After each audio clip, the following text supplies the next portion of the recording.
Welcome to the fall sports season finale of This Week in Anderson High School Sports here in ESP Media, powered by Sidearm Sports. I'm Jason Griefer. We got the boys back one more time. Chris Newton, Zach McCormick. Gentlemen, good to see you once again. How fired up are we this week? Very. It's good to see you. It's tournament time now, baby. Yeah, no doubt. Let's get right into it. Let's start talking about one of those teams in the tournament. Let's start with the boys soccer team. They're a 7 seed in the playoffs, so Lakota East or Edgewood coming up here. Good turnaround this year for the team. Last year finished 2-5 in the ECC. This year they go 6-2, right up there in the mix for the league title. Really all year long. Newt, I'll start with you. What's been the biggest difference in the ability to turn things around this year? And do you feel like that makes this year a successful year, regardless of how long the run in the state tournament ends? Oh, there's no doubt this was a very successful year, and this all this COVID stuff is crazy and it's terrible. But if you were a coach, if you were a high school coach and you took advantage of what we were allowed to do this year, you got to know your players incredibly well, and you got to teach. And that's the thing that Sam Miller did, as well as I can't imagine anybody in the state doing any better of a job.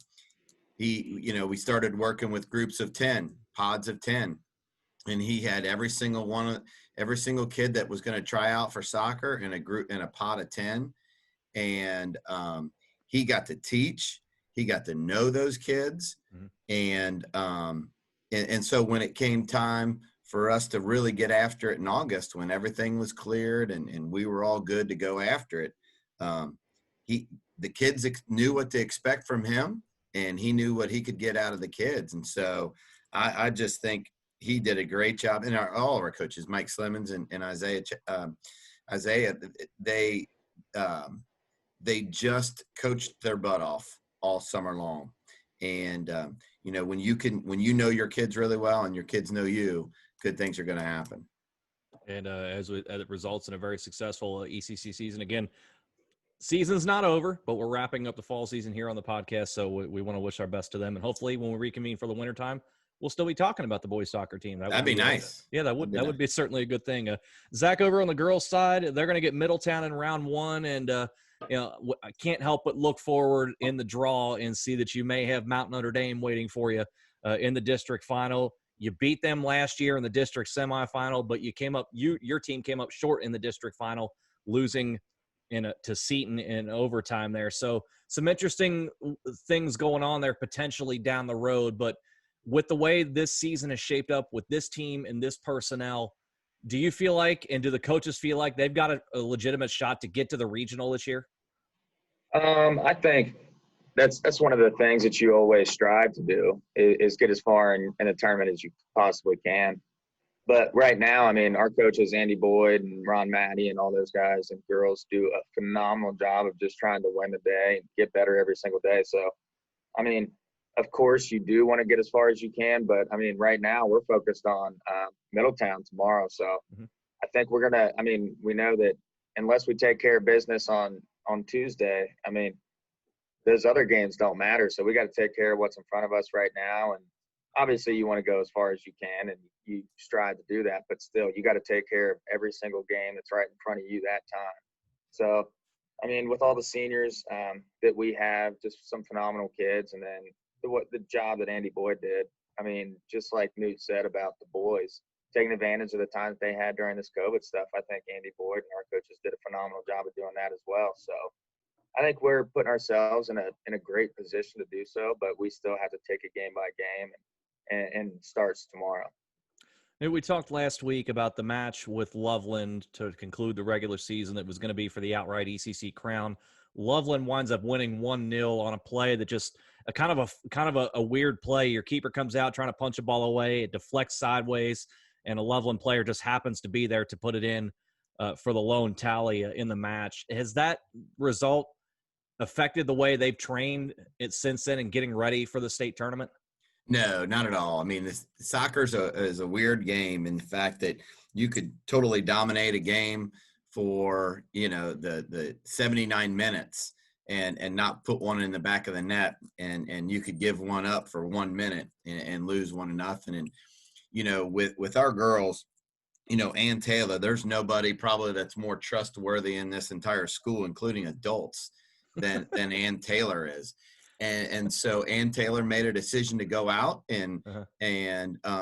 and did a good job, but it was just, there was a leveling girl right where the ball landed. And so you can't do anything about that, and you got to trust in your players. And if that same situation happens again, we trust that Ann Taylor's going to do what she knows how to do best. But as to affect our team, nah. I mean, winning the ECC would have been awesome. We would have loved that. But we know there's a bigger prize out there. Zach, do you trust Ann Taylor more than yourself or your boss? I'm going to answer the first one and say absolutely. I like my job, so I'm gonna say that hard pass on the second one. Okay, we'll take the Fifth Amendment, wrapping up here the fall season. Let's move on. Let's talk about volleyball. This has been an interesting year for the volleyball team. They're going to get Sycamore to start the tournament here, but 7 wins this year after 14 a year ago. So not the season I'm sure they imagined the way things go, but and also looking at the way this roster's shaping up, you're going to lose a lot of talent off this team. Last check, there a lot of seniors going to graduate and moving forward here. So when the postseason conversations are had with Coach Olson, if you haven't already had started those conversations, how do you plan to address the fact that you're going to lose so many bodies off this team? And also given the fact that this league has become even more daunting as we saw Lebanon come in and just blow right through the league. Yeah. And that is all. It's an interesting question each year because, we lost a couple. We lost 3 really good seniors last year, so having to do that. But as a coach, you just have to get used to it. And Coach Olson's a young coach, and she's going to learn. It's a new. You have a new squad every year. Losing Sammy Engel next year is going to be. It's going to be very difficult. There's no doubt about it. But there's going to be another girl that steps up in her place, whether that's Rory Shelton or Ashley Clark, who assumes that role, or whether it's a girl from the JV or freshman squad. You just have to. When one leaves, you can't cry about it. You got to find another girl to put in there. And Rory and Ashley, they're not going to be Sammy Engel, and we don't want them to be Sammy Engel. We want them to be themselves and bring the qualities that they have to our squad. But we've got a very nice freshman and JV squad that we're excited about. There's a lot of energy that these girls are going to bring. So we're going to be fine. And Coach Olson learned a lot this year, learned a lot about herself, learned a lot about our kids. And she'll be a better coach next year, and our kids will be better. And, we'll see what happens. But you're right. The league is an awesome league. And, the more time you spend worried about the kids that graduated, the worse you're going to be because you're not focusing on the kids you have. Yeah. And in this league, they'll beat you down for it. So we're excited where our volleyball program is going to go. And this was just kind of a bummer year in the win category, but hey, we're 0-0 right now. So we'll let it roll tomorrow.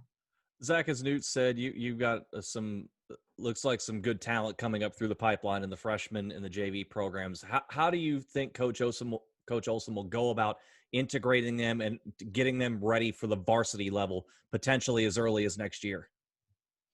One thing that I think everybody who knows Coach Olson will say is that she is an extremely hard worker and she is always prepared. So there's no doubt in my mind that this offseason, and she does an incredible job of getting her kids to always play volleyball. I mean, there's some girls that, some freshmen too, off the top of my head that I can think of that this is their first year playing volleyball, and they've made incredible strides all year, and they're going to go play club volleyball now. I mean, they found a new love in a sport, and I think that's so awesome, man. There's no question that she's going to continue to grow those young kids. She does an awesome job at not just coaching her varsity kids. And that's something that we love that all of our coaches really do is they step in and they also help out with the JV and the freshmen. They spend time with those girls that aren't necessarily on her team, but they're in her program and she cares about every single one of them. And there's no doubt that those freshmen, sophomores, and juniors are going to come up and they're going to do as good a job as they can next year. And they're going to play hard for Coach Olson. Yeah, let's talk about cross country here. The ECC championships over the weekend. Again, similar story to volleyball. This is a very, very tough league to have to handle, I should say. Lebanon comes in again, same as they did in volleyball. They just gum right through cross country and they claim the championships there. But you had other strong teams there. Loveland's very strong. Bartels Road, they've been good all year long. So the result was what it was, not where I'm sure anybody wanted them to finish in the ECC championships, boys or girls. Now we turn the page. The district's coming up here, setting up. How are they going about not letting what was, I'm sure, a disappointing result affect how they get ready for the district and possibly even to try to move on beyond the district to the regional? Yeah, and that's a great question, and I can tell you this. I talked to a couple of our seniors on Saturday after the race, and they were disappointed. There's no doubt. I really have never talked to a cross country runner that was happy about the race. They always think they can go faster, and I applaud them for that. But I know this, Ian Loudon, and talking to him and talking to Trudy Schellenberger, two of our seniors, they're excited about next week because they love this course. They love the Voice of America Park. And they're excited to compete out there because, so much is about the course and the familiarity with the course. And, that's not why we didn't do well this past weekend. We didn't do well because kids ran faster than us. There's no doubt about it. But there's a confidence level that exists about running at this Voice of America Park that our kids have. And so, even though we didn't perform as well as we wanted to, there's excitement about next week. And there's all kinds of different squads and stuff like that. And so, Ian Loudon and Sam Mizukawa and Alex Kulowak, we expect them to be up there among the leaders and the boys, and in the girls, Audrey Baker, Trudy Schellenberger, and Emma Stanger. We expect those three to be up there in the girls and challenge. And it'll be fun. It'll be exciting. That's for sure.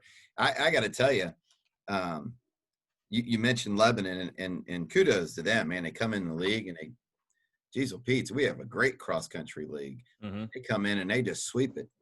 But I got to tell you, I was at one part in this course where you're in the woods, and they come out of the woods and they run.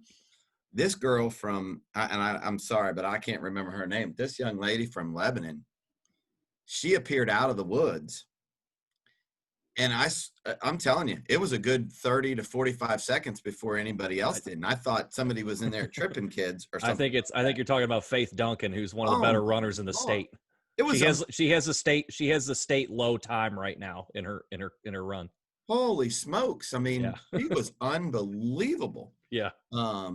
And so, again, sometimes you have what I've learned in cross country, you can run a great race. You can run your best race. Will Mahan, I'll tell you that.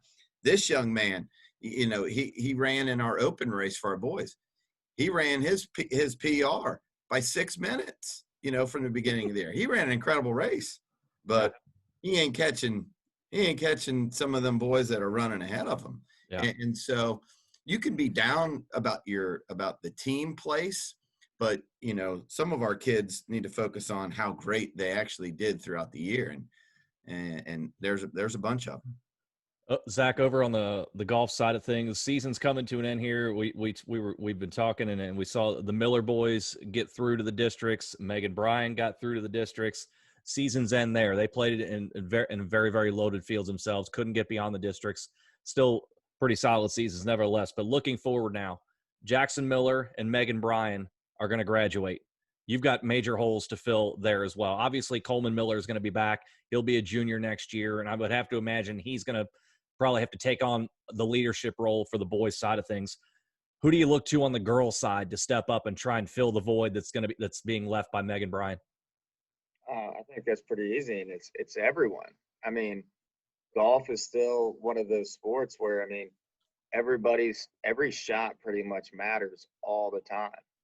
And that's one of the things that I love about it. And I think that we have plenty of girls that can step up and take that role on. But every shot, I think Darren Hausberger is going to do a great job of making sure that every girl is locked in and every girl can do their part in the off season to prepare for next year and kind of help fill. Anytime you lose somebody like Megan Bryan, who's a stud and just shoots low every time she steps onto a golf course, she's probably going to shoot right around par, which is crazy.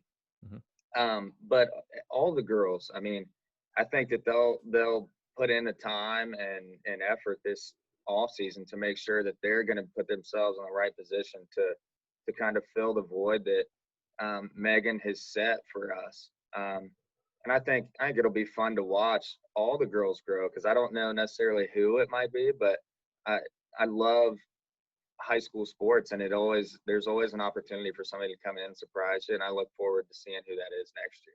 Those surprises are always fun for sure, so we'll be looking forward to that in 2021. Let's talk about your football team. And you and I discussed last week the draw, getting Taze Valley and then putting 68 points on the board in the first round, which I had actually had to break that news to you. And so we were wondering, we got a team coming in that might be able to put up a lot of points here. And you just take Taze Valley behind the woodshed and beat them 52-14. And so in a dominant fashion, Jackson Kuhn, 332 yards in the air, 3 touchdowns in the air, 3 more touchdowns on the ground. So, Mr. Do-It-All does it all one more time for you. Now you're going to go on the road. You got Piqua coming up this week. And obviously their focus for them, as it will be, as it's been for everybody, how do we keep Jackson Kuhn in check? And so far, by and large, nobody's been able to solve that riddle. And so it'll be an interesting challenge for Piqua there. But I want to talk about the other guys on the team. How are they going about embracing the idea that we know Jackson is going to get all the attention? We have to shut down Jackson if we're going to try and knock off Anderson and eliminate them from the playoffs. How are the other players going about embracing the idea of stepping up and taking the pressure off of Jackson, especially given that you're 1 win away from a regional final? Well, from an offensive standpoint, I mean, we have some incredibly talented individuals out there, and it was awesome because we've had a young man, Evan Upchurch. He missed a couple weeks due to an injury, and I want to say it was like the second or third play of our offensive possession.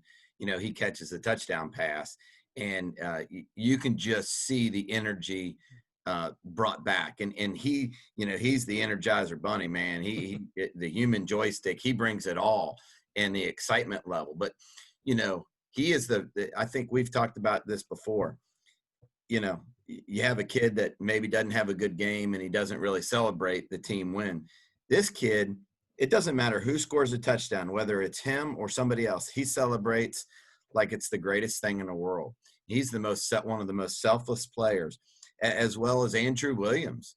I got to tell you now, he is he's a diamond in the rough because he doesn't get really a ton of credit outside of Anderson High School. Yeah. But this young man, he is a great football player. He runs down, he'll score. I don't know how many touchdowns he had. But then he goes up and lines up on kickoff and runs down there and makes plays on kickoff. And so, again, it's just total selflessness that we have with some of our kids. Noah Haybig is going to lead our offensive line, and he'll have everybody ready to go. But that's the one great thing that Evan really does in our offense is obviously the quarterback is going to be the focal point, and they're going to get all the attention all the time because of the style of our offense. But we spread things around so much, everybody gets a piece of the pie, and you have to understand some nights it might not be your night. But you have to be ready because at any given time it can be your night. And that's the neat thing. So as for Jackson getting all the credit, I think some of our kids enjoy that because it's less pressure. And, they can just go out and perform and not worry about things. Yeah. And Jackson's shoulders are big enough to handle it. And, some kids can't handle all that pressure. Jackson can. And so we're just going to go out there and do what we know how to do and put Piqua in some interesting positions. No, Piqua's never faced anybody like us, and that's the difficult thing when you have to prepare for Anderson. We're going to go out and we're going to play great defense as well. So I'm excited. We're going to give it a shot. They're undefeated, and so we're going to go up there and we're going to give it our best shot. As we're winding down here on the show, we've been able to convene every single week during this fall season and talk about all the things that's been going on at Anderson High School individually and as teams. And I don't know that in early August we thought that was a possibility, given everything that's gone on with the pandemic, games being moved, games being canceled, and we look at how things have turned out for Anderson. And you guys have been your programs have been able to get through this season with relatively little issue. Everybody's going to be affected by what's gone on in some regard here. So I want to pose this question to both of you, and I'll start, Zach, with you first. Given how things started and how things were over the summer and trying to put a schedule together, and when we first started talking about the fall sports season, did you think we would complete a fall sports season in early August? To be 100% honest with you, I did.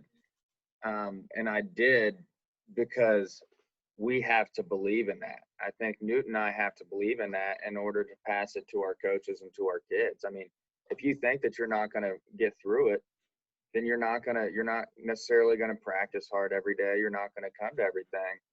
So, I mean, I did have doubts, and I had some days that I was more optimistic than others, but I really did. I knew that our superintendent, our principal, I mean, everybody just, they worked their tails off endlessly this whole entire time. And I knew that our district was going to put ourselves in a great position to get through this. And I mean, kudos to everybody who's helped get through this. I mean, it's been a crazy journey to say the least. And it's taken some of our kids out and it's hurt some of our kids, like such as Allie Daly. My heart still breaks for her. But we've also, I mean, she's gotten to showcase her talents to all of Cincinnati pretty much throughout the whole year, as most of our kids did.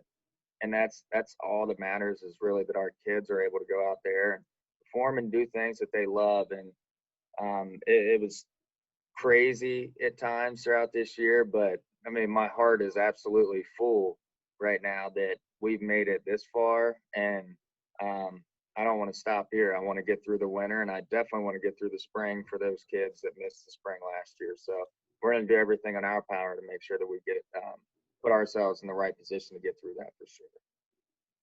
Newt, what does it say about the people that you either have working for you or the community around you, that given all the uncertainty, that we're here talking and wrapping up a complete fall sports season?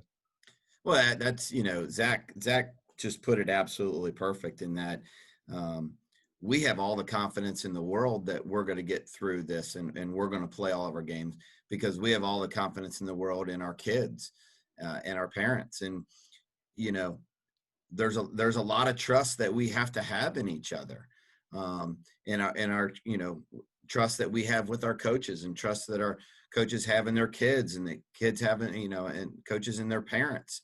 I mean, if one thing falters, it's all going to falter. Yeah. And so, what we really try to stress is there's no one any bigger than anyone else around here. And we're all in this together. And that's the thing that people have to understand is, you have your football team, you have your soccer team, you have your cross country team and all that. And as we go into the winter, you got your basketball, your wrestling, your swimming and all that. But we are one team. And if one team or one set of individuals think that they're bigger than everybody else and they don't have to do this and they don't have to do that, then we're all going to come crumbling down. There's no doubt about that.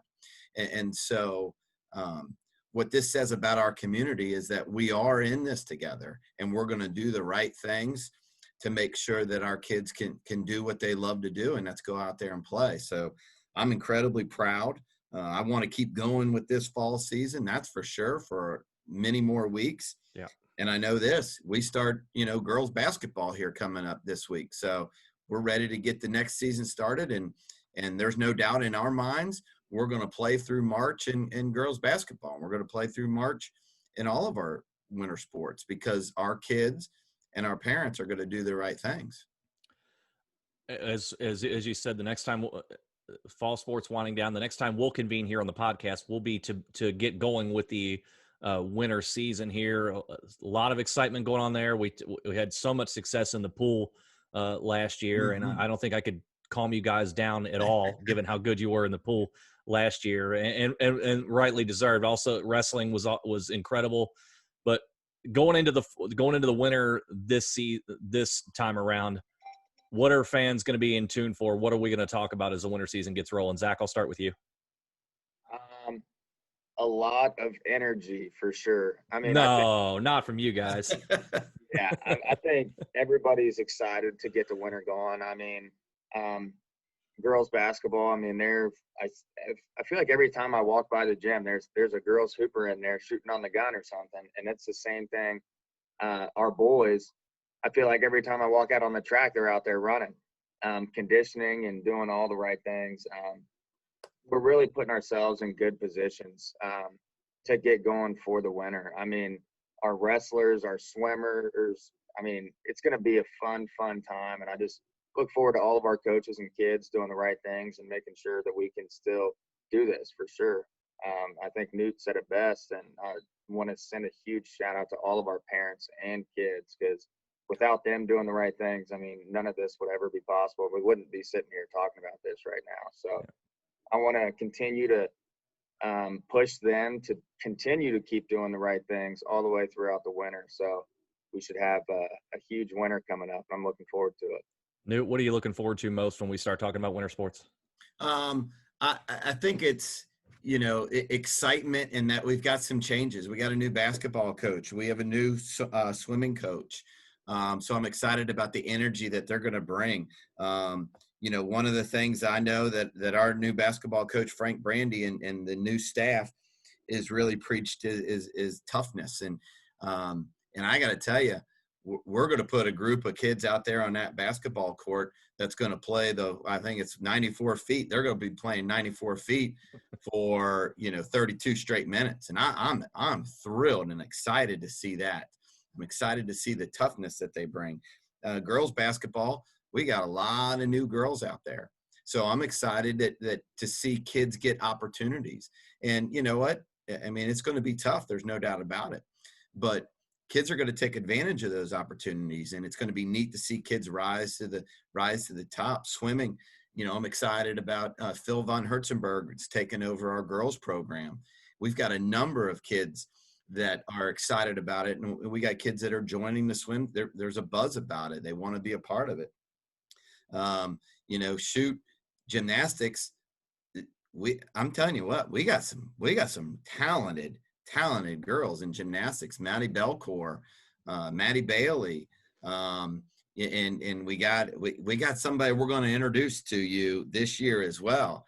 We got a young lady named Abby Pitts, and I got to tell you what, we're going to be talking about her a lot.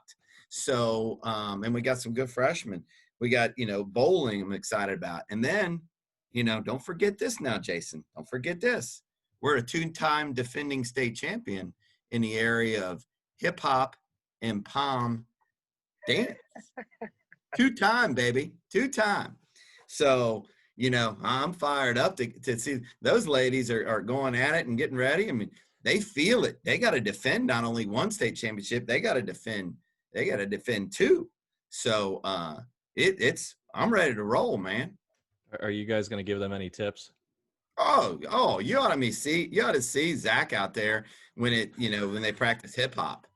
I mean, I'm telling you, man, guys got it. Zach, confirm or deny? I'm going to deny. We'll look for some videos on Newt's Twitter feed when the time comes there. A lot of fun talking here today, guys. A lot of fun talking about all the things that have gone on during the fall sports season. Hopefully there's still some to clean up when we reconvene for the winter, but it's been a blast. Appreciate the time. Most definitely. Thanks for all you guys do. You guys are awesome, and we can't tell you how much we appreciate y'all. That is Chris Newton and Zach McCormick joining us for the fall sports season finale for this week in Anderson High School Sports here on ESP Media, powered by Sidearm Sports. Thanks, guys.